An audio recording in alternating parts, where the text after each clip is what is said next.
लगातार हो रही मूसलाधार बारिश ने पूंछ नगर की वार्ड संख्या 17 के लोगों की मुश्किलें बढ़ा दी हैं। निचले इलाकों में पानी भरने से स्थानीय निवासियों में दहशत का माहौल है। लोगों का कहना है कि बारिश का पानी घरों और दुकानों में घुसने का खतरा लगातार बना है।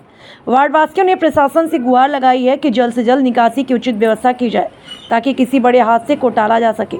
कई परिवार सुरक्षित स्थानों की ओर जाने की तैयारी में जुटे हैं। स्थानीय लोग प्रशासन और नगर परिषद से तुरंत राहत और बचाव कार्य शुरू करने की मांग कर रहे हैं।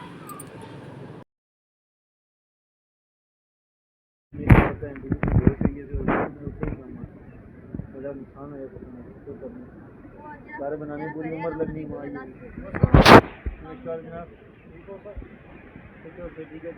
कख नहीं मिला किसी की कुछ नहीं परेशानी आपको? परेशानी जैसे आपको पता है, तो आप मीडिया वालों डॉक्टर साहब का हम शुक्रिया अदा करते हैं कि आप हमारे पास आए। तो जैसे आपको पता है कि पिछले दिनों फ्लड आया था और हमारे घर फ्लड में बह गए हैं सर। हाँ जी सर। तो हम डीसी साहब से ये अपील करते हैं कि थोड़ा हमारे घरों की तरफ बंद लगाई जाए, तो इससे हमारे बच्चे कुछ घर जो हैं वो बच जाएँ। तो अभी उन्होंने डीसी साहब खुद मौके पर यहाँ आए थे और उन्होंने कहा था कि 1-2 दिन में बनू का काम स्टार्ट कर देंगे सर। आज 4-5 दिन हो चुके हैं और यहाँ पर उसके बाद कोई नहीं आया सर। तो हम यही कहेंगे सर कि हमें यहाँ पे क्रेट और बन लगा के दी जाए सर। शुक्रिया से ना शुक्रिया मीडिया वालों का और डॉक्टर साहब का, कोई यहाँ आए और हमारे दुख दर्द के सुने।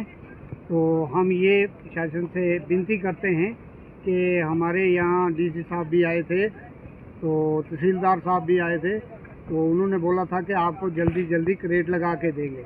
लेकिन मौका दिया हमें बारिश ने कि 7-8 दिन बारिश नहीं हुई, लेकिन यहाँ कोई क्रेट कोई बन नहीं लग सकी। हमें भी पता है कि अगर पैकेज नहीं है या कोई पैसा नहीं है, कम है, तो चलो फ़िलहाल जहाँ ज़रूरी क्रेट लगाने 10-20 वो तो लगा के दो हैं। हमारे 2014 में मकान बह गए ऐसे ही हैं, तो कितनी बार हम डीसी अब चक्कर लगाते रहे, बस अभी आएगा जी, अभी जाएंगे फ्लड कंट्रोल, अच्छा अभी आएंगे जी क्रेट आपके लगा के देंगे। हैं, कुछ नहीं लगा अब तक। जो मकान बचे हैं उनको भी दरारें पड़ी हैं, वो मकान भी बेकार हो चुके हैं। तो जो गिर गए वो तो बेचारे वो सामने गिर गए। लेकिन हम ये बोल रहे हैं कि आज के बाद इन मकानों के, इन फैमिलियों के जवाबदारी कौन उठाएगा कि हम खतरे के बीच में हैं जी।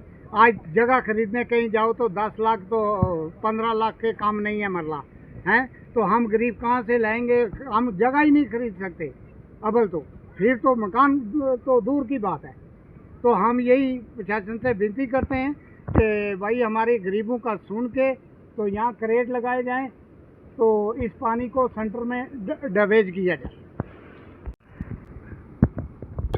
सर बताएं, ये वार्ड नंबर 17 में जो लोग पिछले दिनों में पानी आया था और यहाँ 1-2 घर भी बह गए थे, उसके बाद भी प्रशासन की तरफ से यहाँ तक अभी तक क्रिएट बंद नहीं लगाई गई हैं, इसके बारे में सर आप क्या कहना चाहेंगे?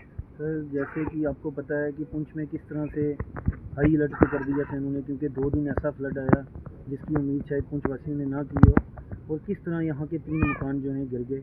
और खाली यहाँ वार्ड नंबर 17 की बात ना करो, आप सूखे कट्ठे की बात करो, वहाँ भी काफ़ी प्रॉपर्टी डैमेज हुई है। आप बनवत की बात करो, आप लोरन सब्जियाँ की, जहाँ जहाँ बारिश हुई है वहाँ नुकसान हुए हैं।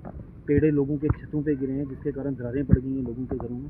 तो हम यही डिमांड करेंगे खास करके पूरे पुंछ के लिए, क्योंकि हमें अपने लोगों के लिए कुछ सोचना है। 2014 में फ्लड आया, उस टाइम भी गवर्नमेंट ने वादे किए, जो उस टाइम की हुकूमत थी उन्होंने वादे किए हमारी स्टेट में कि हम यहाँ पर क्रेट्स लगाएंगे ताकि अगली बार कोई नुकसान ना हो। तो इस बार देखिए आप, कहाँ छोटी सी बकाड़ होती थी और आज कहाँ तक पहुँच गई है। ये बहुत ही बड़ा विकराल रूप धारण कर चुकी है, और खुदा ना खास्ता ये कहीं मेरे को लगता है पूरा वार्ड नंबर 17 ना चपेट में आ जाए, क्योंकि पानी जो है वो पीछे से पानी का आपको पता है भाव का कुछ नहीं कह सकता कोई, क्योंकि उसके आगे इंसान बेबस है। तो हम तभी चाहते हैं, हम सारे यहाँ इकट्ठे इसीलिए हुए, ये लोग जो हैं आज ये बेघर हुए हैं। ये कोई गवर्नमेंट मिडिल स्कूल नीचे रह रहा है और ये कोई स्कूल बना हुआ है जिसको ये ZDO ऑफिस बनाने वाले हैं। फिलहाल लोग टेम्परेरीली यहाँ पर 2-2 कुंभे इकट्ठे रुके हुए हैं, तो मच्छर इन्हें खा रहे हैं, कोई पखे नहीं है अंदर। किस तरह ये लोग रह रहे हैं यहाँ पर पानी के पास, ये लोग ही जानते हैं जो बेघर हुए हैं। तो हम गवर्नमेंट से यही कहते हैं कि जितने जल्दी हो सके, अभी बारिश ने भी मौका दिया हुआ है, कुछ स्पेसिफिक लोकेशन पे तो आप क्रेट लगाइए, चलो फंड की कमी तो है, हम मानते हैं इस एरिया में पूरे क्रेट्स लगाने के लिए बहुत पैसा चाहिए। उसके लिए हम डीसी साहब से भी कहेंगे, जाएंगे उनके पास, बोलेंगे आप एक स्पेशल पैकेज की डिमांड करें एलजी हुकूमत से, ताकि वो पैकेज हमें जो मिले जिससे हम पूरे यहाँ क्रेट्स लगाएं, जो हमारा फर्दर जो नुकसान होने वाला है कम से कम उससे लोगों को बचा सकें। और हम एक ही बात कहेंगे, ये लोग कोई भूखे नहीं हैं, ये बेघर होने के बाद भी इतनी बड़ी बात ये यहाँ की औरतें बोल रही हैं, यहाँ के मर्द बोल रहे हैं कि हमें रिलीफ नहीं चाहिए, जिनके मकान गिरे वो भी रिलीफ नहीं मांग रहे, वो कह रहे हैं हमें सिर्फ चाहिए बंद चाहिए, पक्की बंद चाहिए, क्रेड्स चाहिए, जिसके कारण हमारी फर्दर जो है प्रॉपर्टी डैमेज ना हो।